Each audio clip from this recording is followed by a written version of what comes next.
리더십, 양육, 소통 어떻게 해야 할 것인가에 대해서 한번 이야기해 보도록 하겠습니다. 급속도로 변하고 있는 세상 속에 변하지 않는 복음을 어떻게 전할 것인가. 지난 이 3월과 7월 두 차례에 걸쳐서 진행된 이 설문조사 결과에 따르면 교회에 가지 못하는 아쉬움이 54%에서 32%로 감소했고, 또 교회에서 드리는 예배에 대한 소중함이 82%에서 74%로 감소했습니다. 이 현장 예배에 비해서 집중하기 어렵다는 성도들이 79.1%였고, 그리고 79.1%에서 66.4%로 감소하는 등 이제 온라인 예배에 대한 부정적인 경험이 대체로 이제 감소하고 있다라는 그 수치를 좀 보여줍니다. 코로나19 상황이 장기화되면서 많은 교회나 또는 많은 사람들이 미디어로 예배를 드리고 있는 그런 상황입니다. 온라인 예배에 대한 우리나라 이 개신교인의 인식 변화를 조사한 결과를 보면 2020년 4월에 주일 성수를 하기 위해서 주일 예배는 반드시 교회에서 드려야 한다라는 그 의견이 전체의 41%였고, 온라인 예배 또는 가정 예배로도 주일 성수를 할 수 있다, 가능하다라는 그 조사도가 55%나 나왔습니다. 근데 그 이후에 7월에 교회에서 반드시 교회에서 주일 성수 드리면서 예배를 드려야 된다가 29%였고, 온라인 또는 가정 예배로도 주일 성수가 가능하다가 61%나 나왔습니다. 이 4월과 7월을 비교해 보면 굉장히 많은 수치가 나오죠. 코로나19로 대면 예배를 드릴 수 없는 상황 속에서 성도들은 이 비대면 예배 생활에 점점 적응해 가고 있다라는 것을 알 수 있고, 또 더불어서 온라인 예배에 대한 이 긍정적인 인식 변화가 우리 눈으로 보여지는 수치입니다. 이것을 조사하면서 이 조사한 내용은 사실 논문에서 나오는 그 조사 내용이었는데, 굉장히 이 상황 가운데 지금 성도들은 적응해 가고 있다, 온라인 예배에 적응해 가고 있다라는 것을 뚜렷이 알 수가 있었습니다. 우리가 출애굽기 3장에 보면 하나님은 이제 모세를 부르시면서 내가 선 곳은 거룩한 땅이니 내 발에서 신을 벗어라라고 한 말씀 있잖아요. 출애굽기 3장 5절 말씀. 다가올 시대의 교회는 사람들을 모이게 할 뿐만 아니라 흩어져도 예배할 수 있도록 도와야 한다는 거죠. 이 기본 전제는 우리가 그냥 교회 나오기 귀찮아서 예배를 그냥 집에서 드린다라는 전제가 아닙니다. 반드시 그건 알고 있어야 됩니다. 모든 삶의 모든 영역에서 하나님을 예배해야 한다라는 것입니다. 그러기 위해서 교회에서는 다양한 연구를 해야 되고요. 사실 콘텐츠도 많이 개발을 해야 되죠. 예전에 교회를 보게 되면 세상에서 노는 것 문화와 교회에서 노는 문화 중에 뭐가 더 재밌냐라고 했을 때에는 사실 교회에서 노는 게 더 재밌어요라고 하는 말들이 지배적이었습니다. 근데 사실은 지금 바뀌었죠. 역전된 지 한참 오래됐습니다. 그 상황을 어떻게 대처해야 되냐? 자, 첫 번째로 리더십을 우리는 어떻게 해야 될까? 리더십. 자, 리더들은 어려운 상황 속에서도 그 상황을 헤쳐나갈 수 있도록 지혜를 간구하며 기도를 해야겠죠. 이게 기본이죠. 주님께 간구하는 거죠. 내 힘으로는 할 수 없으니 하나님 함께 해주십시오. 리더십이란 정의를 보면 리더를 통해 공동체의 구성원들에게 미쳐지는 모든 영향력이다라고 말을 합니다. 교사의 리더십은 리더인 교사를 통해서 공동체의 구성원들 또는 샘원들에게 또는 학생들에게 미쳐지는 모든 영향력이라고 말할 수 있는 것입니다. 교회 안에서 교사는 가르치는 일에 열쇠를 쥐고 있는 사람들이고, 그리고 학생들과 샘원을 변화시키는 위치에 있는 사람들입니다. 근데 이 중요한 거 한 가지가 있습니다. 여기서 가르치는 자는 입으로가 아니라 삶으로 가르칠 때 그 대상자들이 그 리더십을 따라온다는 거예요. 그것이 바로 거울 효과라고 표현하는 겁니다. 내 앞에 있는 상대가 마치 자신의 모습을 거울에 비춰보듯이 내 모습을 상대와 똑같이 가려고 하는 그 모습이죠. 그런 행동입니다. 우리가 리더로서 우리의 신앙의 모습이 이런 효과를 더불어 많은 학생들에게 또는 세몬들에게 이 믿음의 백성으로 거듭나서 항상 그들에게 본이 되는 이 샘지기가 선생님들이 돼야 한다는 것입니다. 우리가 생각할 때 아무리 논리적으로 설명해도 이해 못할 때가 되게 많아요. 이해 못 시킬 때도 많아요. 근데 성령님이 함께 하시면 된다라는 거죠. 소통에 문제 있는 세몬들 있죠? 있어요. 예. 말은 하지 마세요. 있어요. 또 학생들도 쥐어받고 싶은 애들이 있어요. 예. 있어요. 예. 있는데 끝까지 인내하시고 품으셔야 된다는 거예요. 힘들죠. 제가 이때가 너무 무거울까봐 제 사진을 좀 희생했습니다. 잠시만요. 찍지 마세요. 자, 제가 이러면 되지. 자, 우선 2명의 선생님이 있었습니다. 큰일 났네. 2명의 선생님이 있었어요. 한 선생님은 제가 저번 주에 목사님 설교 들으면서 굉장히 많이 생각난 부분이에요. 리더십에 대해서 말씀하셨잖아요. 한 명은 감정 절제가 안 됐던 분이었고 한 명은 감정 절제가 굉장히 잘 되는 분이었어요. 감정 절제가 안 되시는 분은 잊혀지지가 않는데 이런 기억이 있어요. 예배 시간에 제가 중학교 2학년 때 부회장이었거든요. 교회 학생회. 근데 제가 말을 안 들었는지 기억은 안 나요. 제가 잘못한 건 기억이 안 나죠. 기억은 안 나는데 선생님이 남대천으로 따라오라는 거예요. 남자 선생님이었는데 남대천은 그 연어가 이제 산란하러 이렇게 올라오는 그런 아주 아름답고 넓은 긴 강, 돌이 가득한 아주 무서운 하여튼 그런 있어요. 남대천이라고 있는데 그걸로 따라오라는 거예요. 그때 저는 머리가 이제 곱슬머리였기 때문에 맨날 박박 밀고 다녔습니다. 그래서 인상도 좀 안 좋죠. 지금 아까 전 사진은 이 인상이 굉장히 좋은 거예요. 왜요? 그 선생님을 만나서. 근데 그곳에 가서 그 선생님이 저한테 한 행동이 있어요. 뭐였냐면 너 이놈의 새끼 교회 나오지 마. 이렇게 얘기하는 거예요. 이제 속으로 이제 얘기하죠. 이제 중2니까 또 이제 친구들하고 막 다니고 그럴 시기였으니까 네가 뭔데 나보고 교회를 나오라 말아야 라는 그 생각을 머릿속에 갖고 있었죠. 말로는 못 맺고. 그러면서 이 선생님이 저를 때리려고 했어요. 주먹으로. 이 감정의 절제가 안 됐죠. 그래서 저는 그 행동을 보고 바로 뒤돌아서 집으로 갔어요.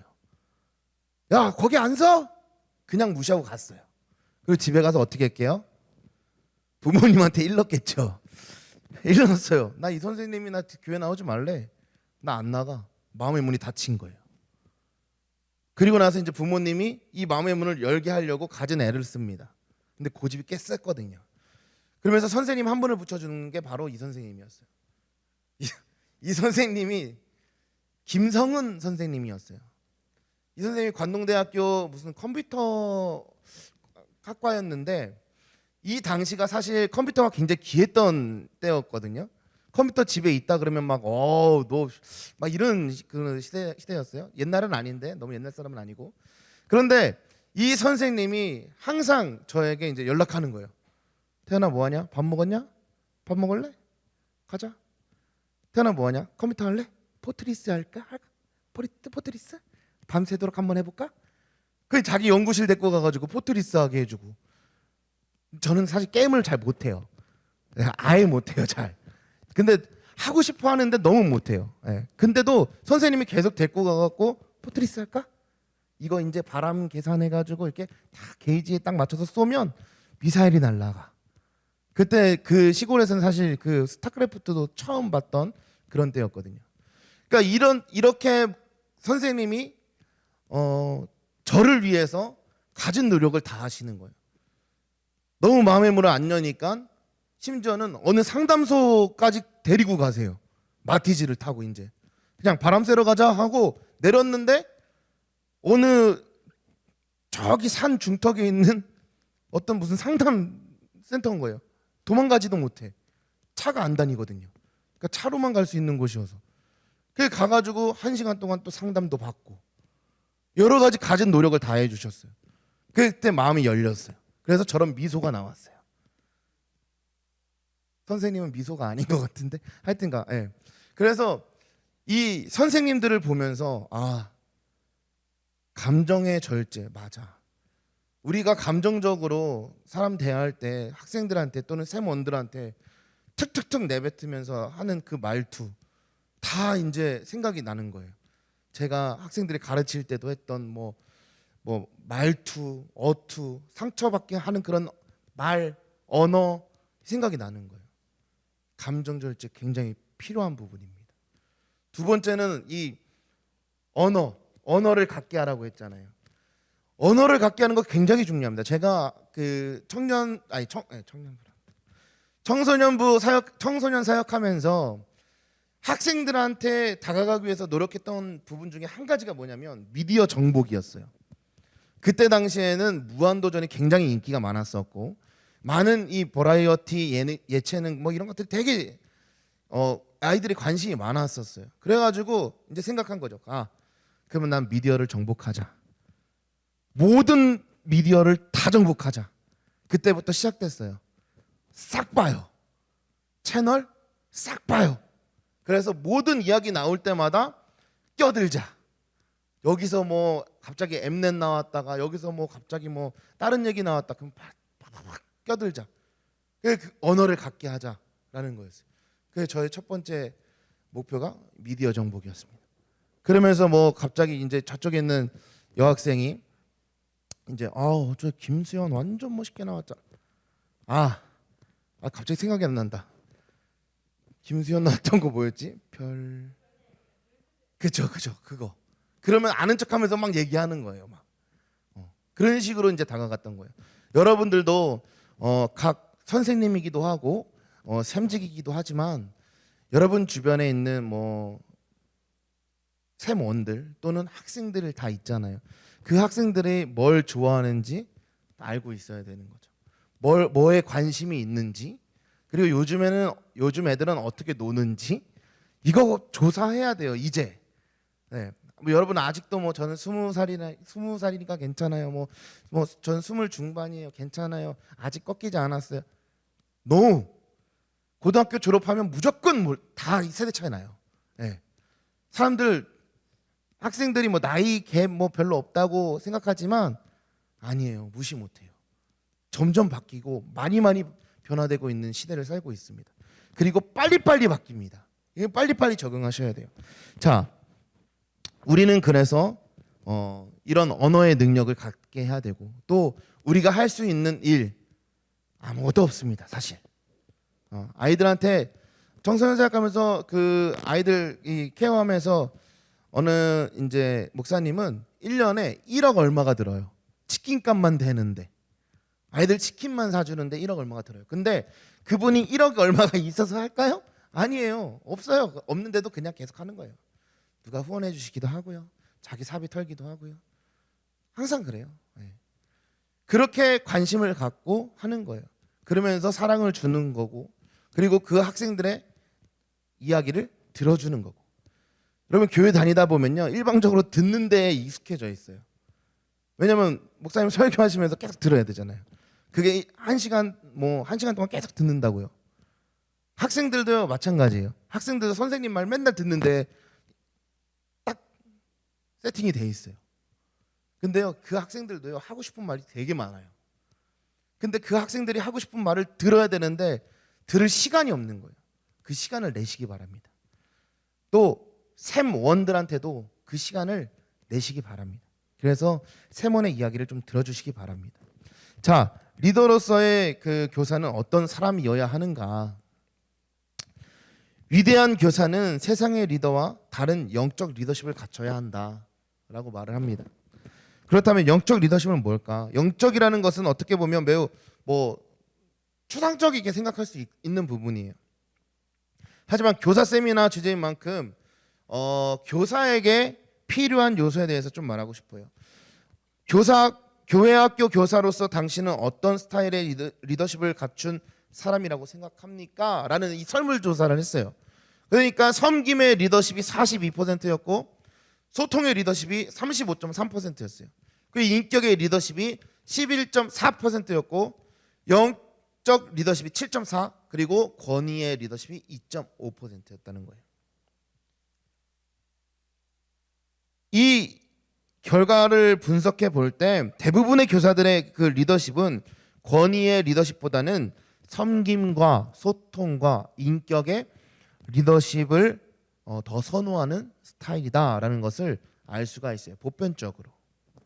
때문에 아이들이 좋아하고 따르는 교사가 되기 위해서 그냥 뭐 좋아하는 것만 막 갖다가 같이 하고 막 그런 게 아니라, 우리는 사실 더 좋은 리더의 조건은, 교사의 리더십은 이 영적 리더로서 그 영혼들을 끌고 나갈 수 있어야 되는 거예요. 그렇기 때문에 그 많은 프로그램보다도 말씀이 더 중요하다라고 말하는 부분이고, 그 다양한 프로그램보다도 우리 복음이 먼저 회복돼야 된다고 선포하는 거예요. 그렇기 때문에 그런 거예요. 자, 그러면 우리가 이 교사가 되려면 영적 교사가 돼야 된다고 하는데, 양육은 또 어떻게 해야 되냐? 양육이 제일 좀 힘들거든요, 사실. 양육은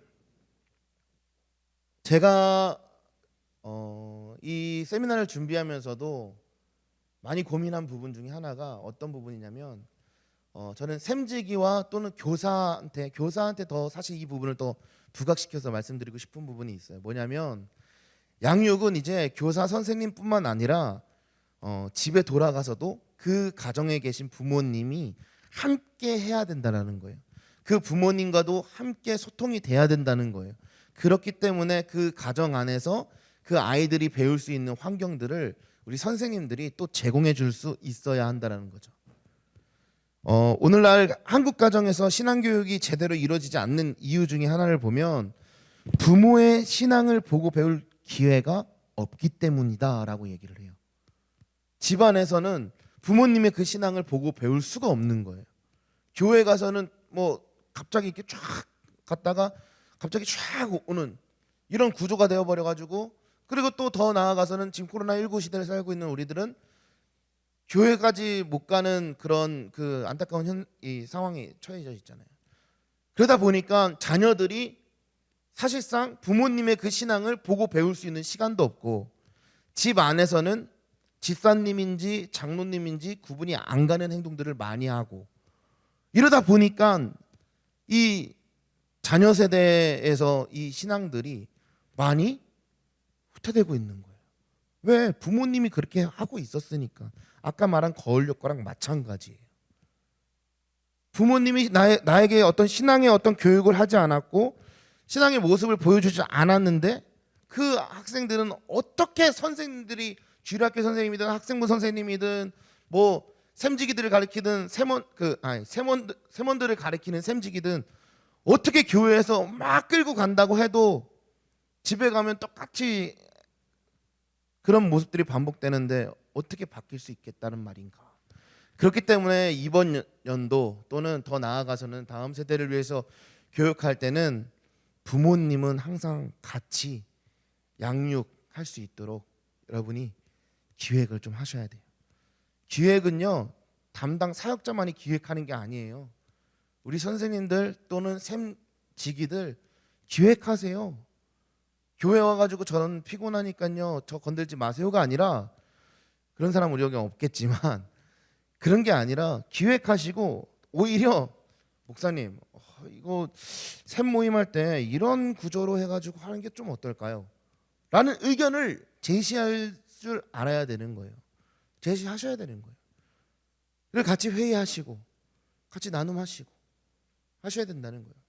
중요한 포인트, 양육은 부모님과 같이 갈 수 있도록 해야 된다.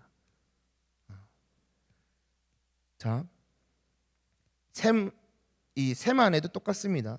샘원들을 양육하는 샘지기는 제가 볼 땐 영적 부모라고 해도 과언이 아닐 거예요. 그 영혼들을 담당하고 있는 사람들이거든요.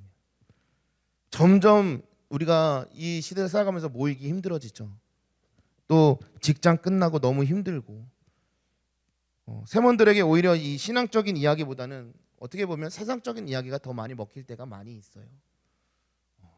하지만 그럼에도 불구하고 많은 분들이 강조했던 부분은 이거예요. 말씀 놓지 말라는 거예요.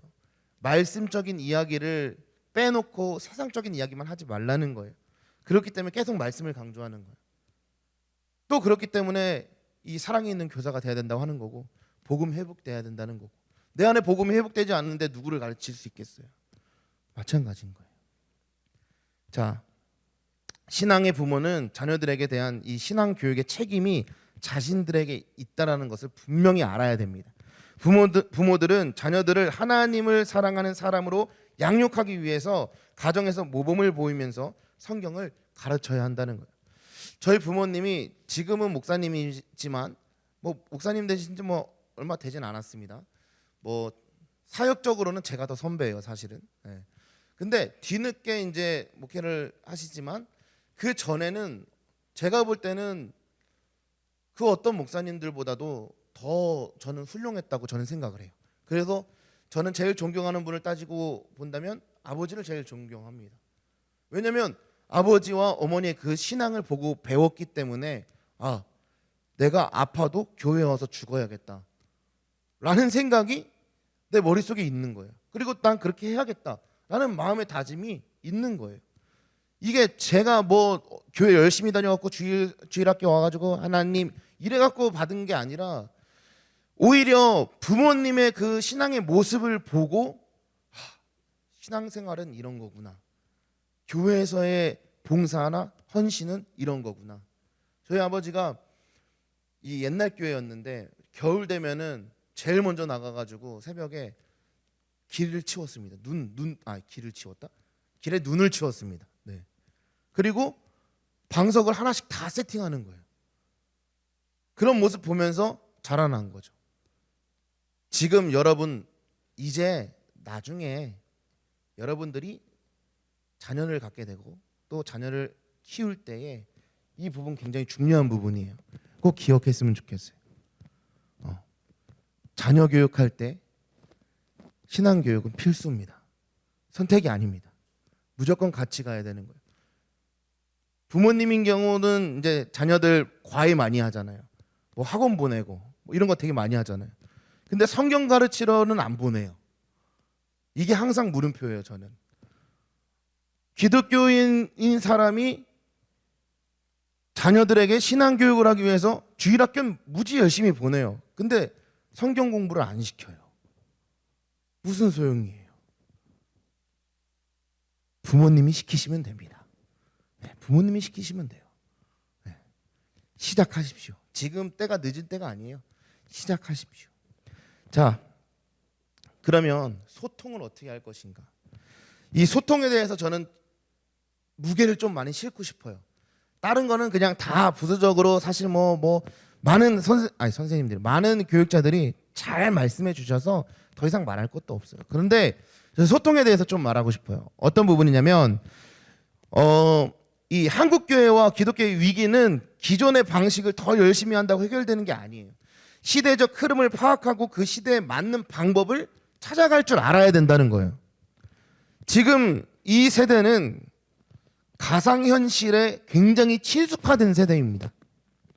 우리는 다음 세대의 특성을 이해하고 올바른 신앙을 계속 전하기 위해서 그들의 관심이 무엇이고 그들의 삶의 영역과 인식의 방법들에 대해서 우리는 꼭 관심을 가질 필요가 있다라는 거예요. 우리가 이 메타버스 시대를 살아가고 있는 우리에게 이 시간 이 적합한 어떤 그런 소통의 방법들을 제시하고자 합니다. 이게 맞아요. 무조건 이것만 해요가 아닙니다. 이런 방법도 있어요. 선생님들 한번 눈을 떠서 해보세요 라는 방향 제시인 거예요. 자, 메타버스에 대해서 좀 설명을 하고자 하는데 이 메타버스가 굉장히 이 화두입니다. 사실 설명을 하자면 이 메타라는 게 초월 가상이라는 뜻이고 또 이 유니버스라는 걸 줄여가지고 버스라고 해서 메타버스 했는데 유니버스가 세계 우주를 말하는 거죠. 이 두 개를 합쳐서 메타버스 합성어입니다.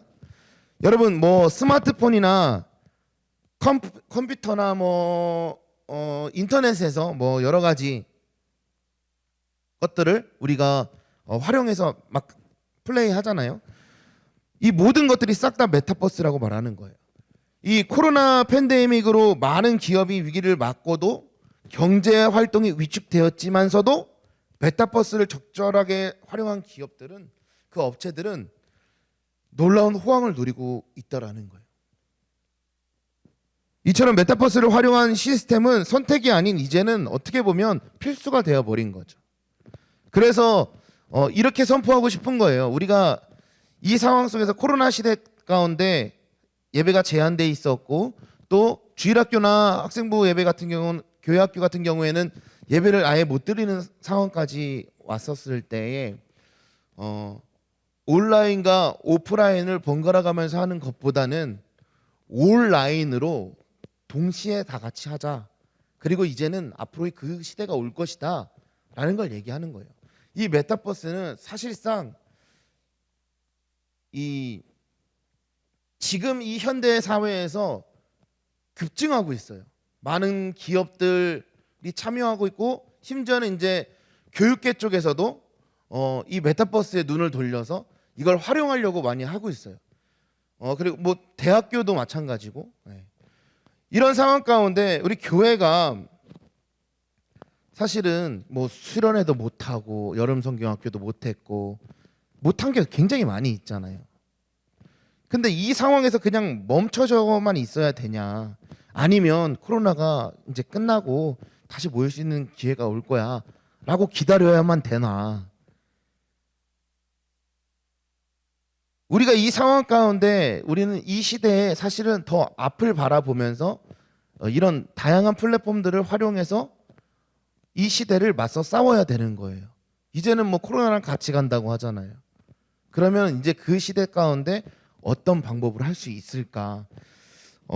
제가 이 성남시청에서 한 50분이 이제 그 V스토리라는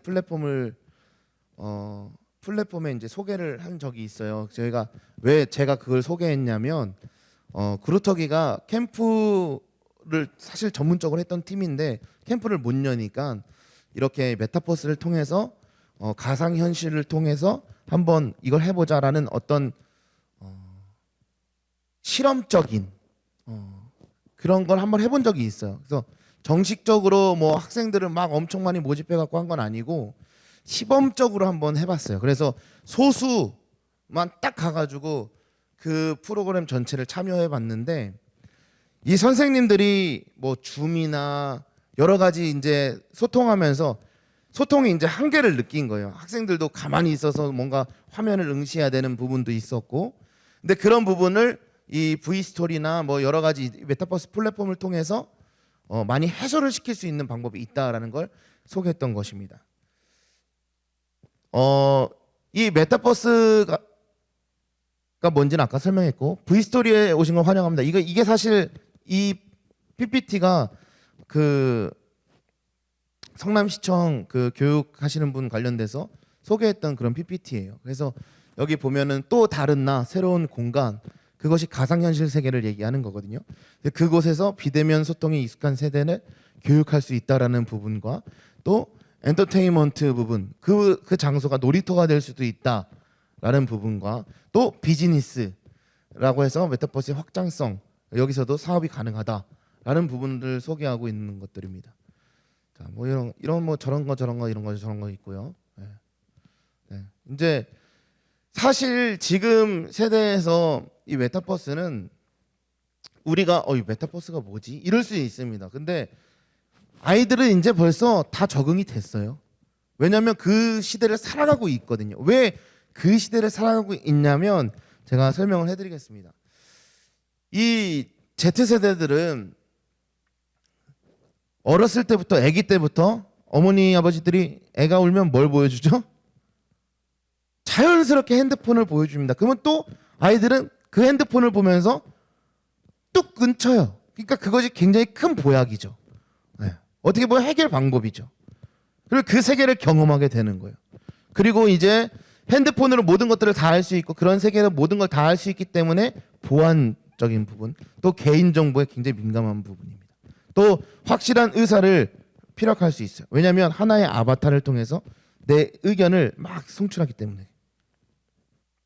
자, 여러분, 이 메타버스가 사실은 이 10년, 제가 볼 때는요, 10년, 20년 후면 분명히 교회사에 뭔가 획을 그을 수도 있어요. 그리고 시대가 변하고 있기 때문에 이 메타버스를 통해서 다양한 콘텐츠들이 막 쏟아져 나올 것입니다.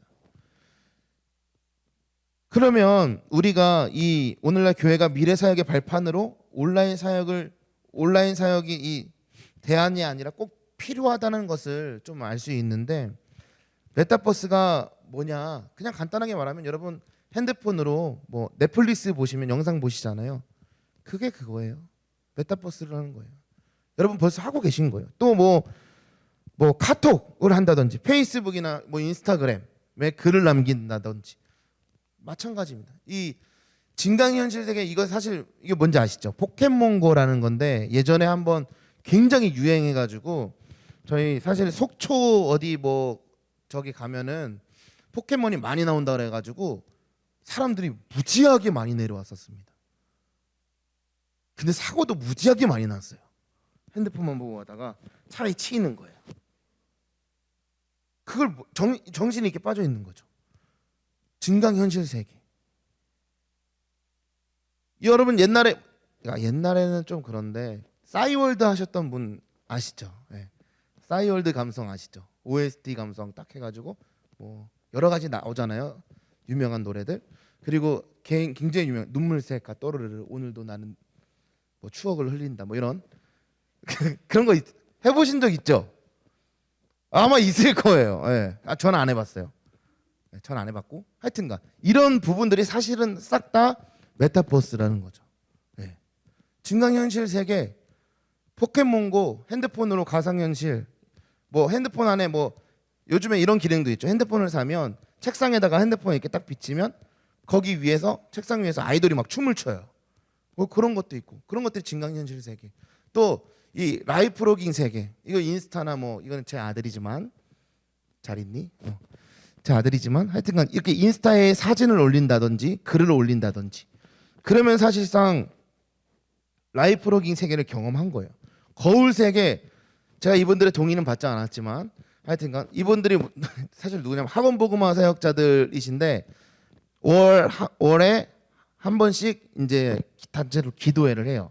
기도회도 하고 이제 학원 복음화 사역 근황도 서로 전하고, 요즘에는 학교 어떻게 됐냐, 학교 나가냐, 요즘에 학교 못 나간다, 또 코로나 때문에 또 잘렸다. 그리고 뭐 이쪽에 지금 맨 아래 계신 분들 뒤에 막 전자드럼 있고, 사실 여기가 집이에요. 근데 학교에서 동아리가 다 못하게 해가지고 장비를 다 집에다 갖고 온 거예요. 그래서 집에서 줌으로 아이들과 소통하고 있는 부분이죠. 사실 이런 부분도 이거 지금 제 위에 걸 안 바꿨는데 라이프 로깅 세계가 아니라 거울 세계입니다. 거울. 네. 그래서 온라인 우리 임원들, 청년부 임원들은 줌으로 회의 많이 했잖아요. 네. 사진도 많이 찍고 하여튼가 그런 부분들 다 체험하신 거예요. 가상 세계, 여러분 혹시 이거는 롤인데, 그러니까 롤이던 뭐였지? 배그건 뭐 다 소통하거든요. 예. 이어폰으로 소통하고, 야 뭐 어디 뭐 이렇게 뭐 스킬 쌓아 뭐 이렇게. 하여튼 내 명칭을 잘 몰라서 그래요. 예. 하여튼가 하여튼 뭐 너 그렇게 가면 안 되잖아 뭐 이런 거 있잖아요. 예. 예. 청년들 아시죠? 예. 모르는 사람은 몰라도 돼요. 저도 모르니까. 하여튼 이런 세계, 이거 가상 세계예요. 라이프 로깅 세계가 아니고 가상 세계. 네. 우리가 보면 지금 어린이서부터 뭐 청작년까지 이 네 가지 세계를 경험 못 해본 사람이 없어요. 대부분 다 경험을 해봤습니다. 이게 명칭으로 뭔지 몰랐을 뿐이죠. 하지만 다 경험을 했다는 거예요. 그렇다면 우리는 교회 교육부서로서 뭐 유초등부부터 청작년까지 접근할 수 있는 방법 다양하게 접근할 수 있겠죠. 자, 메타버스 소리 한번 키워주세요. 다시요? 가상현실 공간, 이른바 메타버스는 최근 코로나 시대 청소년들의 새로운 소통의 공간으로 자리 잡았습니다.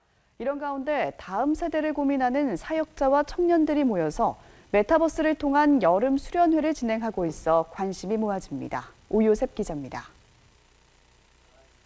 가상현실 속에 펼쳐진 멋진 수련회장. 수련회 일정이 진행되는 대강당뿐만 아니라 해변과 산 등 다양한 공간이 마련되어 있습니다. 코로나 시대에도 인원과 공간 제약 없이 자유롭게 소통할 수 있는 이곳은 청년 사역단체 제이스토리월드의 여름 수련회 현장입니다. 제이스토리월드는 다음 세대를 향한 콘텐츠 사역을 준비하는 사역자와 청년들의 모임입니다.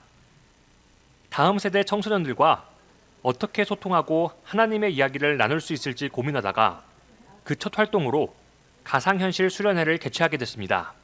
다음 세대들한테 맞춤형에 찾아가는, 또 찾아와서도 공감할 수 있는 시간들을 만들어 보자라고 해서 이렇게 첫 시간을 갖게 되었습니다.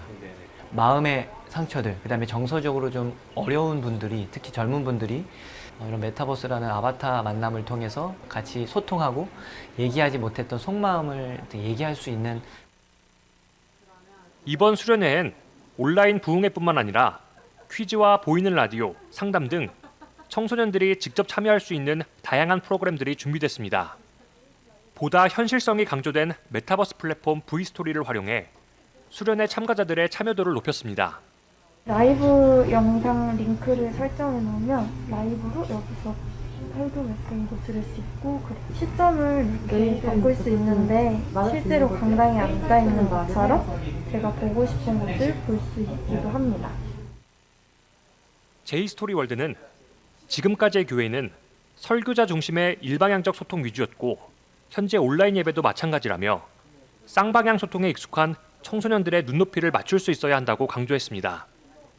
또 청소년들의 신앙 성숙을 위해선 공동체 활동과 체험이 필요하다며 코로나19로 교회 활동이 크게 위축된 상황에서 청소년들이 메타버스를 통해 신앙의 경험들을 쌓아나갈 수 있길 기대했습니다.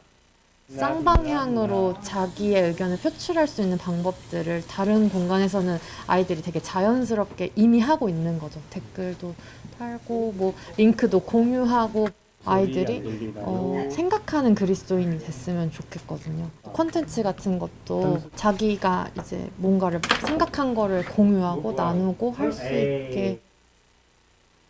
제이스토리월드는 가상현실 수련회를 시작으로 문화와 교육 등 총체적인 영역에서 메타버스를 활용한 다양한 다음 세대 사역을 펼쳐나갈 계획입니다. CBS 뉴스 오요셉입니다. 네, 이렇게 그 메타버스라는 플랫폼 안에서 V스토리라는 이 플랫폼이 게임처럼 보일 수 있지만 그 안에서 다 소통이 가능하다라는 거예요. 소통할 수가 있다라는 거예요. 그래서 그 실제적으로 한번 움직이는 거를 한번 봤으면 좋겠는데 한번 틀어주세요. 네. 네, 이건 제 아이디인데 여러분 이거는 뭐 다양하게 벌써 와버렸는데 뭐 뛰어다닐 수도 있어요. 뛰어다닐 수도 있고 여러 가지 뭐 다 할 수 있습니다. 뭐 축구도 할 수 있고요. 이 축구장이 농구장으로 변할 수도 있어요. 사용자가 원하는 대로 그걸 만들 수가 있어요. 그리고 다시 한번 그 장소를 한번 뛰어가 볼까요? 네, 좋습니다. 자, 오른쪽으로 도시고 여기서 이제 뭐 레크레이션도 할 수 있는 거죠. 자, 우리 저 크게 한번 보여주세요. 넘겨주세요. 또 틀린 그림 찾기 뭐 이런 거 만들어 가지고 여기 한 군데가 틀렸거든요. 사실 컴퓨터 모니터로 보면 잘 보여요. 지금 뭐 잘 안 보이는데 한 군데가 틀렸어요. 어딘지 아세요? 잘 안 보이겠지만 저기요. 마우스 가만 계실래요? 깜짝 놀랐네. 어디가 틀렸을까요? 손 들면 맞습니다. 네, 맞습니다. 네, 제가 커피 쿠폰 한번 드리도록 하겠습니다. 이런 식으로 게임할 수가 있어요. 자, 그 다음 색깔 맞추기 저거 뭔지 아시죠? 런닝맨에서 나온 건데 글자에 신경 쓰지 말고 글자 색을 말하는 거예요. 저건 처음에 그러면 뭐죠? 파랑. 파랑. 우리 성훈 형제님 잠깐 나오실래요? 예. 예, 대표적으로 한번 이걸 해서 한 30초 안에 이걸 맞추면 커피 쿠폰 드리는 걸로. 예. 네. 이해했죠? 앞에 보시고. 30초 하죠. 자, 시작. 파랑, 검정, 빨강, 노랑, 검정, 빨강, 파랑, 검정, 초록, 검정, 빨강, 파랑. 저 오타 났는데요. 검정, 초록, 검정, 검정, 초록, 노랑, 빨강, 빨강, 초록, 초록, 검정, 파랑, 빨강, 파랑, 초록, 파랑, 빨강, 검정, 초록, 검정, 빨강, 파랑, 검정. 네, 26초. 예, 사실은 이거 20초 만에 맞추는 거예요. 예, 들어가세요. 예. 예, 근데 일부러 30초 한 거예요. 예. 예, 오케이, 알겠습니다. 우리 선생님 이제 이런 식으로 게임을 할 수가 있어요. 그래서 아까 그 틀린 그림 찾기도 어떻게 아이들이 찾아요라고 하는데 이제 그 숫자 2를 누르면 그 레이저 포인트가 나가요. 각자 캐릭터에 색깔에 맞게끔. 그래서 틀린 곳에 이렇게 계속 이렇게 체크하면 선생님들이 정답입니다라고 하면서 넘어갈 수 있는 그런 여러 가지 방법들을 할 수가 있죠. 그러니까 우리 학생들이 다양하게 뛰기도 하고 소통도 하고 옷 스타일도 자기 나름대로 한번 디자인해보고 해서 할 수 있는 그런 플랫폼을 이야기하는 거고요. 이것뿐만 아니라 뭐 다양하게 또 있는 제페토라는 프로그램도 있어요. 근데 제페토 같은 경우에는 이제 바람의 나라 같은 게임을 아시면 더 이해하기 쉬울 것 같고 그 장점은 핸드폰으로도 가능하다는 거예요. 근데 이거는 사실 핸드폰하고는 안 돼요. 핸드폰은 안 돼. 왜냐하면 핸드폰은 개발 중이긴 해요. 지금 개발 단계예요. 근데 제페토와 이거를 보게 되면 좀 달라요. 예. 제페토 같은 경우에는 뭐 구찌였나요? 뭐 하여튼 어디서 뭐 이렇게 다 협약해가지고 그거를 뭐 되게 비싼 걸 2,000원에 살 수 있고 그냥 자기 만족인 거죠. 캐릭터에 입히고 뭐 이런 식으로 해서 자기가 또 방도 꾸며서 그 방에 초대할 수 있고 뭐 이런 다양하게 할 수 있는 프로그램들이 많이 있어요. 그래서 제가 여러분들한테 우리 선생님들과 또 우리 샘지기들한테 한 가지 부탁드리고 싶은 거는 이런 프로그램들이 많이 있다. 이런 플랫폼들이 많이 있다. 그렇기 때문에 플랫폼을 가지고 교회에 와서 어떻게 적용할 수 있을지 고민해 보시라는 거예요. 한번 생각해 보시라는 거예요. 이 시대에 살아가고 있는 우리가 좀 더 앞서 나가서 생각을 한번 해보자라는 거예요. 우리는 이제는 온라인, 오프라인 나눌 게 아니에요. 다 가야 돼요. 다 가야 되는 방향이에요. 그래서 예배를 불가피하게 못 드리는 사람들에게 예배를 드릴 수 있는 환경을 제공해야 돼요. 불가피하게요. 예배를 드릴 수 있는 분명한 이 환경이 되는데도 그냥 뭐 온라인으로 보면 되지 이게 아니라 불가피하게 뭐 해외 출장을 갔거나 아니면 저 멀리 출장을 가갖고 불가피하게 못 나오는 경우 이런 경우를 말하는 겁니다. 이럴 때에는 이제 이런 온라인을 제공할 수도 있다라는 걸 여러분 알고 계셨으면 좋겠습니다. 마치겠습니다. 변화는 이미 시작됐습니다. 코로나19가 왔다고 시작된 게 아니고 사실은 벌써부터 변화는 시작되고 있었습니다. 이 코로나19 상황에서 한국교회의 이미지가 점점 더 추락하고 있잖아요. 목회 데이터 연구소의 조사 결과에 따르면 일반 국민이 천주교와 불교에 대해서는 온화하고 절제적인 종교라는 그 이미지라고 응답한 반면에 기독교에 대해서는 이런 반응을 한 거예요. 거리를 두고 싶다 31%, 이중적이다 30%, 사기꾼 같다 29%. 이게 2020년 6월 23일에서 26일 날 조사한 결과예요. 또 한국교회 코로나19 대응에 관해서는 70% 이상이 잘못하고 있다고 응답했고 또 교회를 향한 정부와 사회의 요구에 대한 적절한 대응에 대한 문항에서 응답자들의 74.5%가 잘못하고 있다라고 지적하고 있다라는 거예요. 이런 상황에서 한국교회의 실추된 이미지를 회복하는 중요한 방법 중에 하나는 사랑을 실천하는 것뿐이죠. 우리가 늘 해왔던 그 사랑을 실천하는 거예요. 계속 안에서만 갖고 있고 재고 있고 다음에 해야지가 아니라 실천하는 겁니다. 우리가 여러분 잘 아시다시피 교회가 우리 이 한국 땅에 들어오면서부터 처음 시작했던 건 부분이 그런 부분이에요. 의료, 교육, 뭐 사회복지 영역에 있어서 중요한 역할들을 감당했었습니다. 그런데 시대가 변하고 사회복지 패러다임이 변화했음에도 불구하고 시대의 흐름을 읽고 발빠르게 대응하는 데에는 소홀히 했다라는 거예요. 코로나19로 인한 팬데믹 속에서 대면 중심으로 이루어졌던 한국 교회의 이 나눔 구제 사역은 대부분 다 멈췄거든요. 바위샘 교회 역시도 코로나 팬데믹 상황을 지나면서 많은 이 예배 시간이 많이 바뀌면서 혼돈이 있었어요. 지금 우리가 겪고 있는 많은 변화는 사실상 코로나19로 인해서 바뀐 것처럼 보이지만 사실은 그 전부터 바뀌고 있었던 변화였던 거죠. 단지 코로나19를 통해서 이 체감했던 것뿐입니다.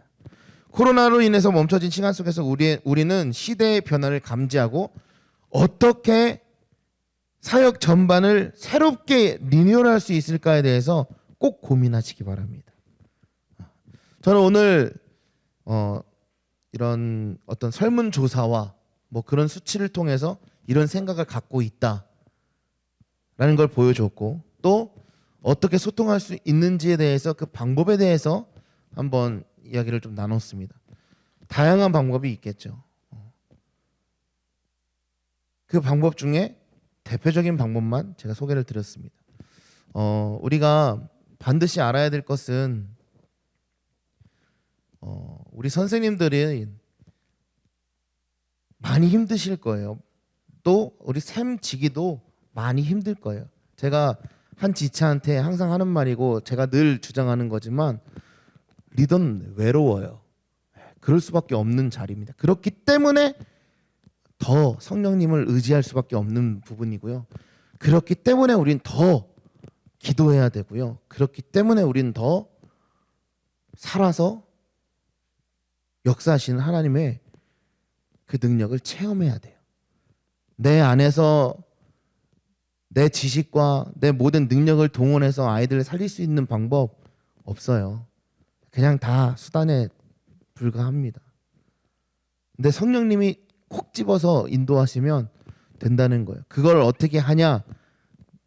내 모습이, 내 신앙생활이, 내 삶이 하나님 앞에 나아갈 때 진실되고 하나님께 쓰임받는 자로서 나아갈 수 있는 준비가 돼야 된다라는 것입니다. 다양한 방법은 있지만 이 방법 중에서도 여러분들이 기도하시면서 준비할 수 있는 부분들이 많이 있을 거예요. 그래서 고민하시고 각 부서에 가서 또 각 이제 샘들에게 적용을 어떻게 할 것인가 한 번 더 깊이 고민하는 시간 되었으면 좋겠습니다.